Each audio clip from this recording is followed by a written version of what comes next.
Oh, you gorgeous disaster. You clicked, didn't you? Couldn't help yourself. See, somebody out there has a secret nickname for you. And, I don't think you're gonna sleep right after this one, because this isn't some sappy pet name.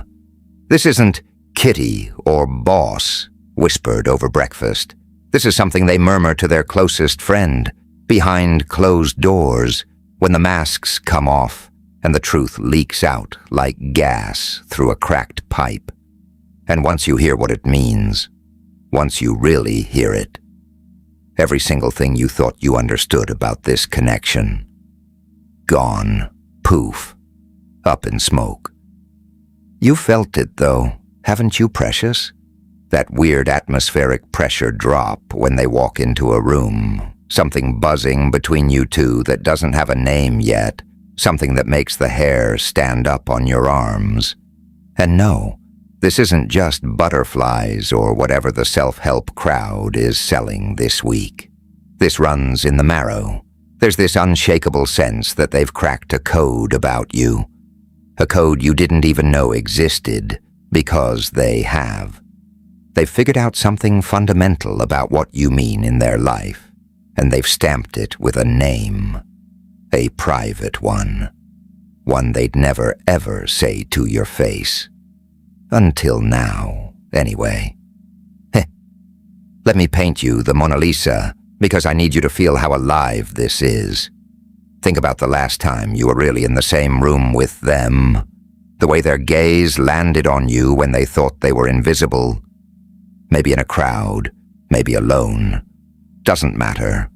Something lit behind their eyes. Something that went beyond recognition, beyond remembering your name or your 9 to 5. This was the kind of knowing that doesn't fit into language. The kind that vibrates in a frequency most people can't even tune into. That flicker, that was the exact moment they knew.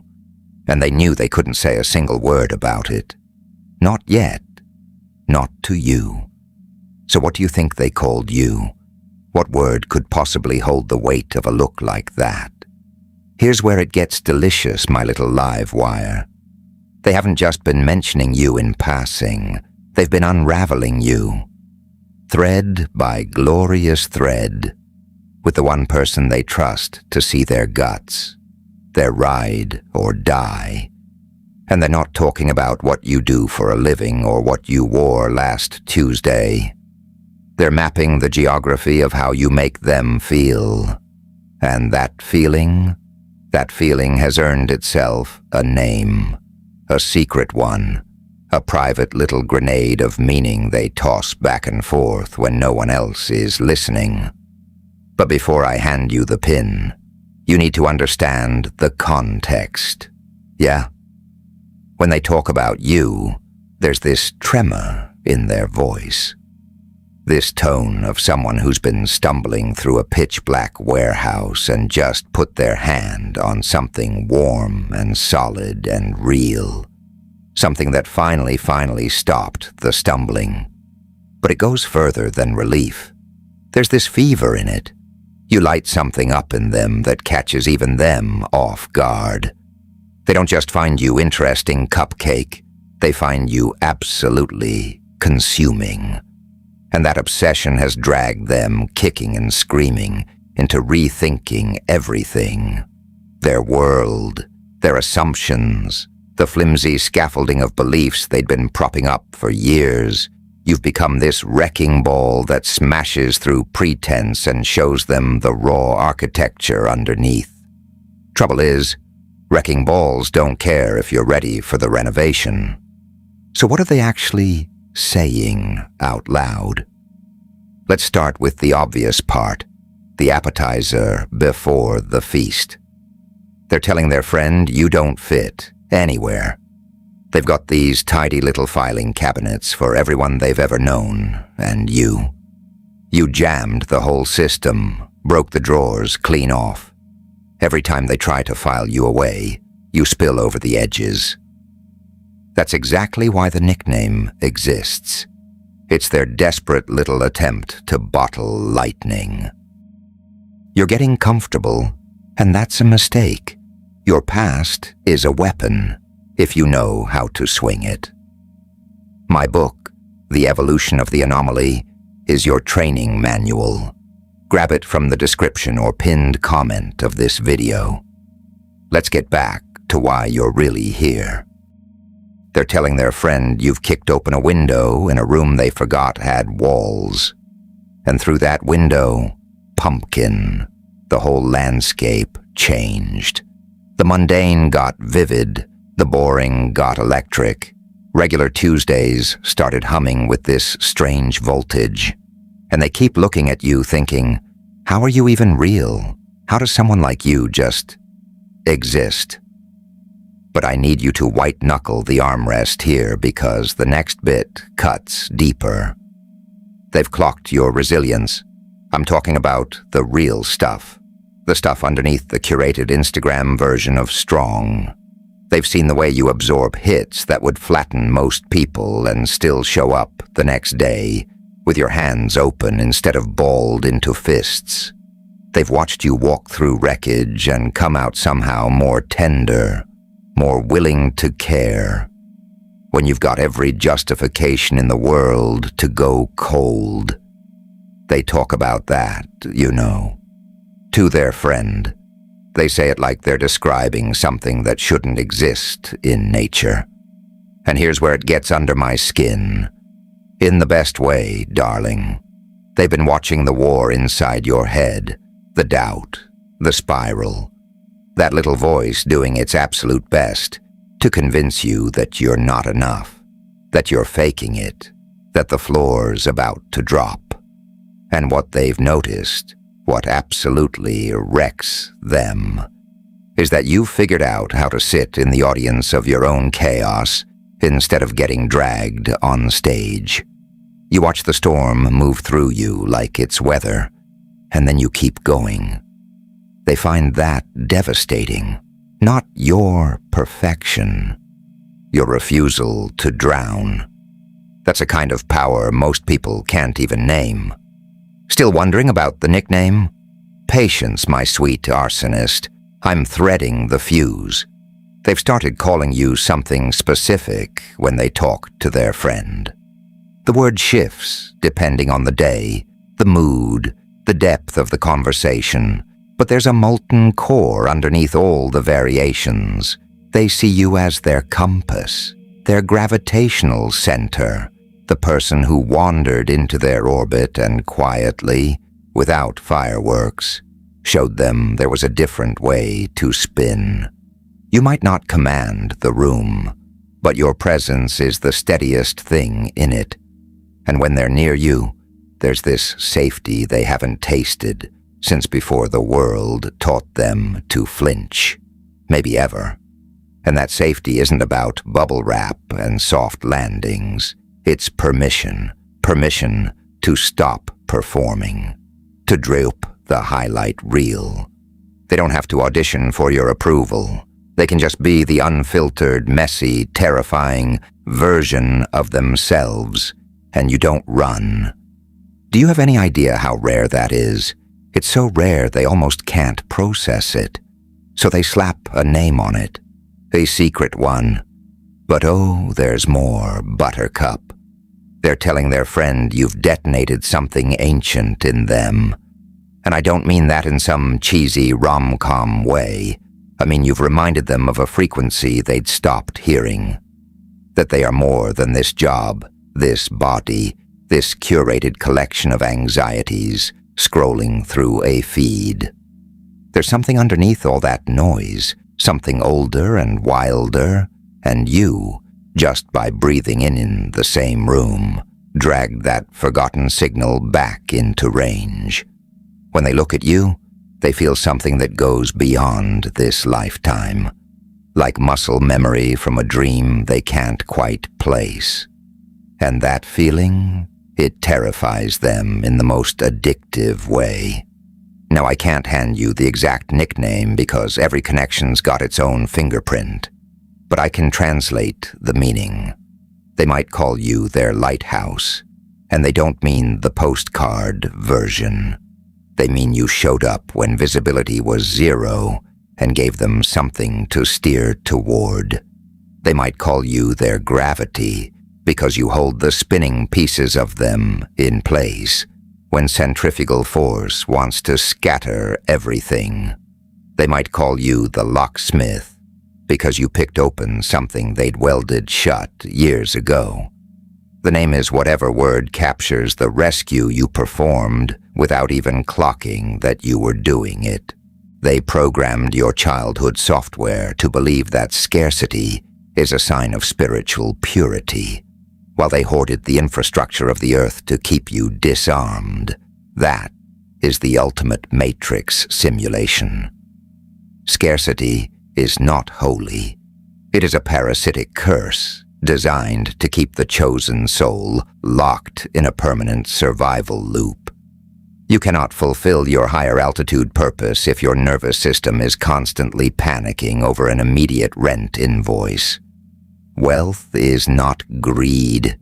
It is the physical perimeter that guarantees your light can never be snuffed out by a lower vibrational entity. But we will address the mechanics of breaking the fiat curse next month. For today, focus on your internal frame. You seeing it now? I think you are, you beautiful wreck. The nickname is a fossil record of your impact, and the impact is bigger than your brain will let you believe. Here's what they're not saying directly, but what their friend picks up in the catch of their breath. They're petrified, not of you, of losing you, of the possibility that this whole thing is a hallucination that'll dissolve the second they reach for it. They've been burned. They've peeled themselves open before and had someone use the soft parts against them.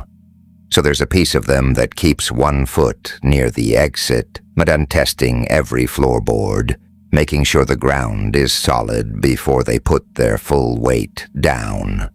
That's exactly why the nickname lives in secret. It's a way to hold you close without the exposure of saying it to your face. And here's the part that's gonna hit different. Treasure. They've noticed you're hurt.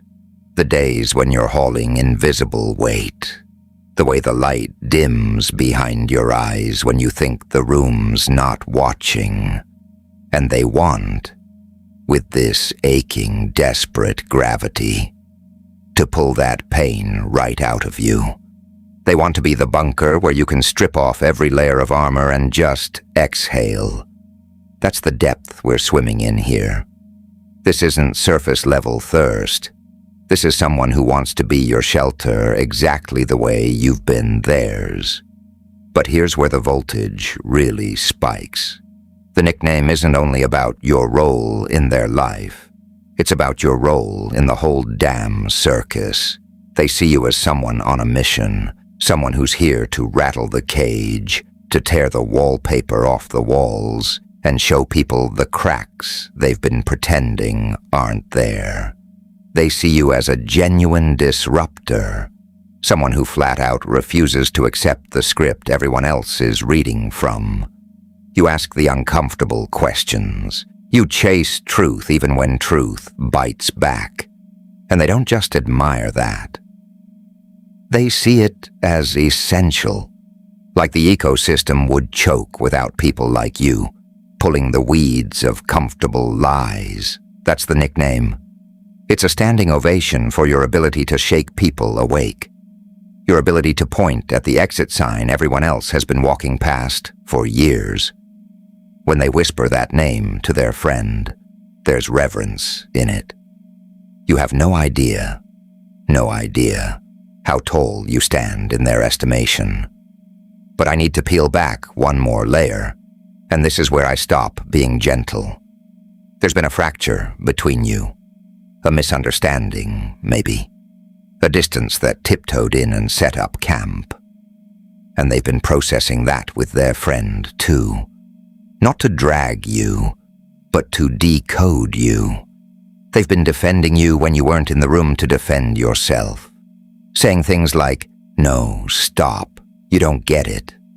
That's not who they are. There's a reason. They've been standing guard over your reputation because they know the real you, even when the real you trips. That's loyalty that doesn't flinch, is what that is. And they're worried. Angel face. They see the weight on you, the pressure. They watch you juggling 100 flaming torches and still somehow catching the ones other people drop. They genuinely don't understand how you keep going. And it cracks something in their chest every time they see you struggle alone. They want to step in. They want to be the person who takes 3 torches off your hands and says, "Sit down, breathe, I've got these." That's what the nickname encodes, deep down. It means you don't have to perform invincibility with them.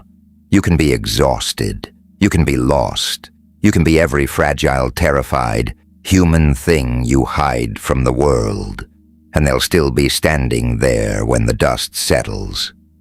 I need to pause. Let this land. Because I know what you're doing right now.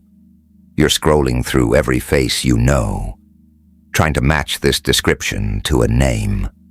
And if your gut just clenched around someone unexpected, if a face surfaced that you weren't planning on, that's not random, Moonbeam. That's the nickname trying to find you. See, the secret nickname isn't just a word someone uses. It's a skeleton key. It fits a lock you've been ignoring.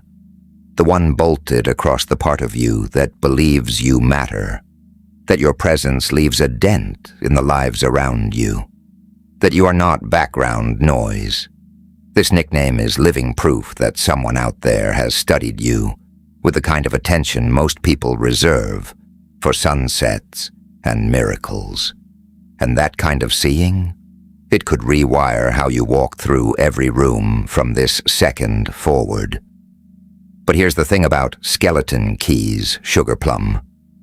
They don't just open locks, they open obligations. Once you know how someone sees you, you can't unknow it. You can't pretend you don't leave craters. And that's the real gut punch of the nickname. It's not really about them at all. It's about you stepping into the version of yourself they've already been applauding from the shadows. The version that's braver, more electric, more fully awake than you ever gave yourself permission to be. Think about it. They didn't pick something forgettable. They picked something that encodes your steel, your strangeness, your power to rewire someone's entire operating system just by showing up. And that means you're already that person. You don't have to build them from scratch. You just have to stop pretending you're not. The nickname is an echo, bouncing off a truth you've been dodging. I can hear the gears grinding from here. You're thinking, this is too much. This can't be about me. You're cataloging your mistakes, your failures, the people you've disappointed, and you're trying to do the math on how anyone could possibly see you this way. But here's the thing about real recognition, Dove. It arrives with both eyes open. They know your fractures. They've seen where you crack and where the paint's peeling. They see all of it, and they're still using that name. Because the fractures were never the whole blueprint. They're just the texture that makes your resilience visible from further away. This isn't fantasy. This is the reality they've been marinating in. You're their first conscious thought when the alarm goes off. Their last thought before sleep drags them under.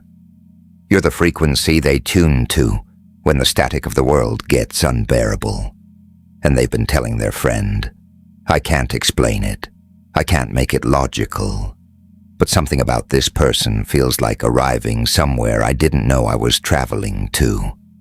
That's about you. Arriving. That warmth sitting right in the center of your chest. That's the signal confirming it. And one more thing before I let you go. You magnificent contradiction. You've been writing yourself off, telling yourself you're ordinary, that if you vanished tomorrow, the world would barely blink. And here I am, grinning behind the grease paint, telling you that there is someone out there who wouldn't just notice your absence. They'd collapse. They'd lose the compass that showed them which way was real. They'd lose the only person who ever made them feel less alone on this ridiculous, spinning rock.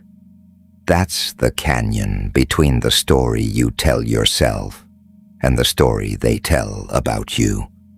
That's why this is a shock.